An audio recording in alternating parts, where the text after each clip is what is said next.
E nesse livro ele cita o tarô.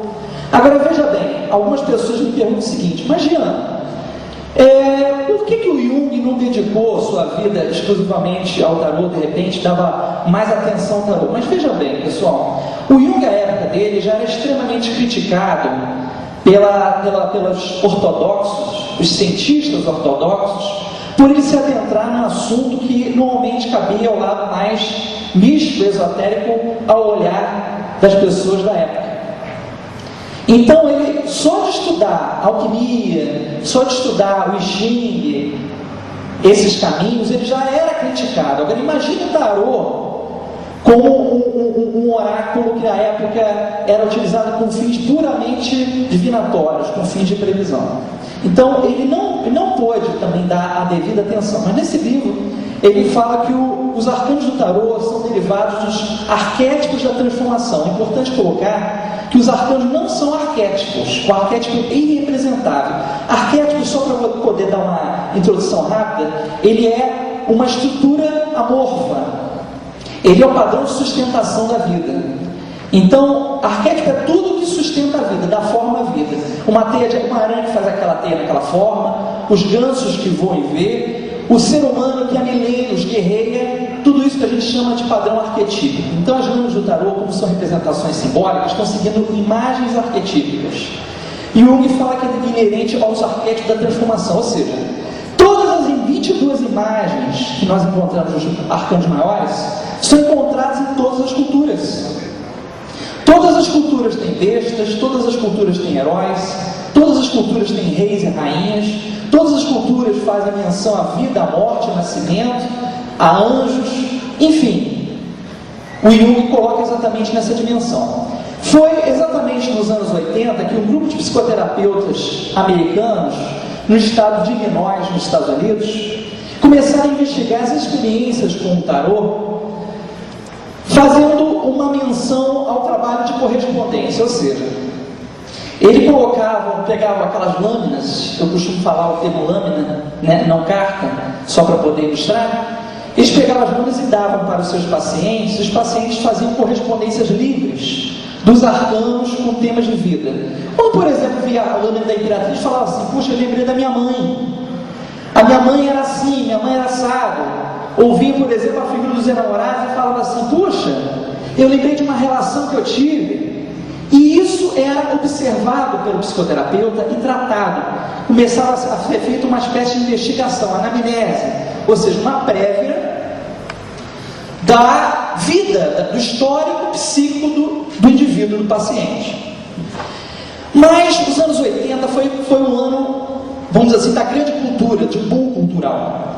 E eles passaram a fazer experiências em outras vertentes.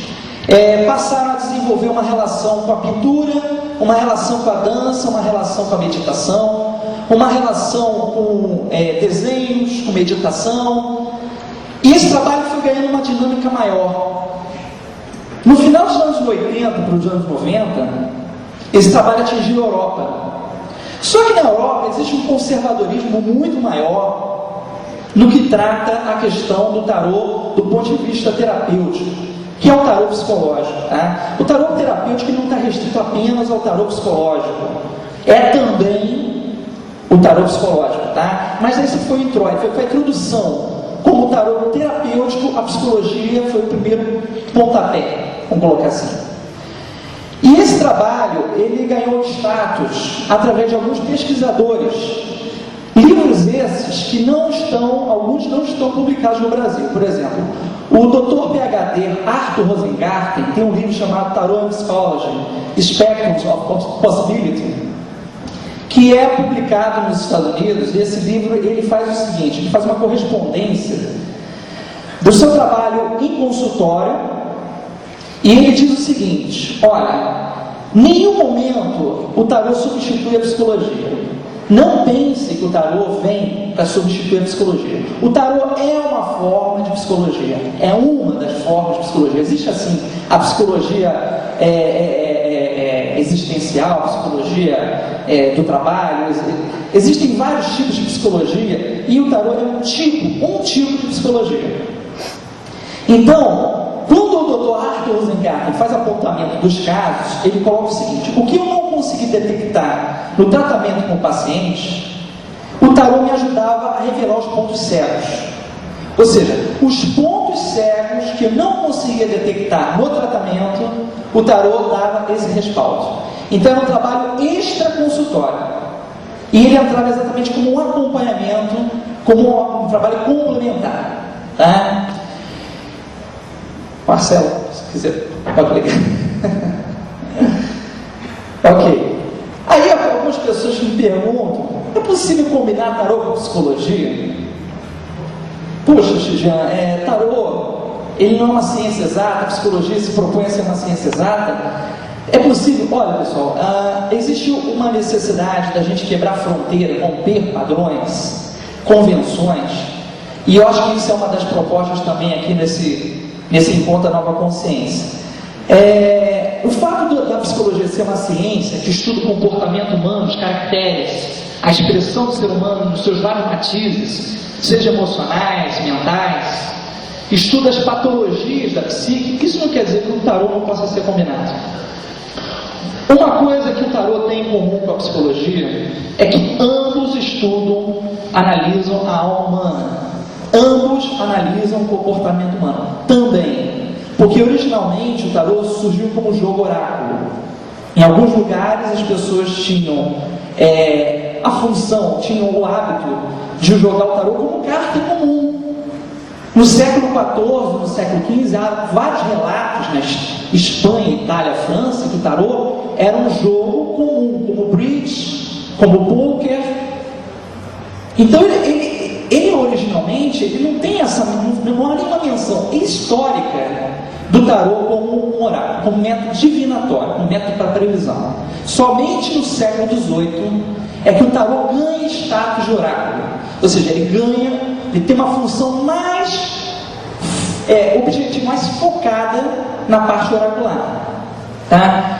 Então, todos os dois lidam com a dinâmica da vida humana, lidam com a questão da expressão do ser, e a gente vai trabalhar exatamente isso, porque o tarô foge dessa observação futurológica. O futuro, ele é uma equação do passado com o presente. Ou seja, o que você construiu até aqui e o que você está fazendo agora.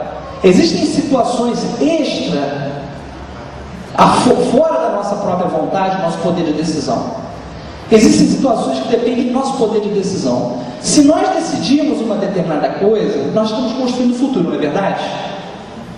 Nós não estamos refazendo a nossa vida. Se a gente sai de uma situação, por exemplo, familiar, em que o padrão se repete, de rejeição, de falta de afeto, de crise, e você fala assim: eu não quero viver esse padrão, eu quero sair desse padrão, eu quero me transformar, e aí você começa a criar um novo futuro. Marcelo, pode mudar. É o caminho do autoconhecimento. O caminho do autoconhecimento, ele se resume em algumas premissas que são importantes serem consideradas aqui nessa análise de hoje. A primeira pergunta que se faz é: quem eu sou?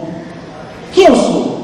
Né? Inclusive tem aí Quem Somos Nós, um livro aí, um livro vídeo, né? Está badalado da física quântica, né? Parece que virou modismo. Mas, na verdade, essa é uma pergunta que se faz há milênios. É uma pergunta até de cunho filosófico, se me permite o Alexei, se eu estiver errado, me corrige. Mas é uma pergunta voltada: o que significa a minha pessoa nesse mundo? Qual é o papel que eu tenho a exercer? Para onde eu vou? Tem muita gente que chega no meu consultório e fala assim: Jean, eu não sei que carreira que eu vou seguir. Você não decide pelo consulente a carreira dele, você ajuda ele a encontrar o caminho. O tarô de cunho terapêutico ou psicológico, ele não é um tarô que vai decidir pelo consulente, ele é um tarô que vai ajudar o consulente a encontrar o caminho das pedras. Não sei se alguém conhece aqui o mito de Ariadne, de Teseu, do labirinto do Minotauro, mas Teseu só conseguiu chegar na tal Minotauro e voltar do labirinto pelo fiozinho da Ariadne.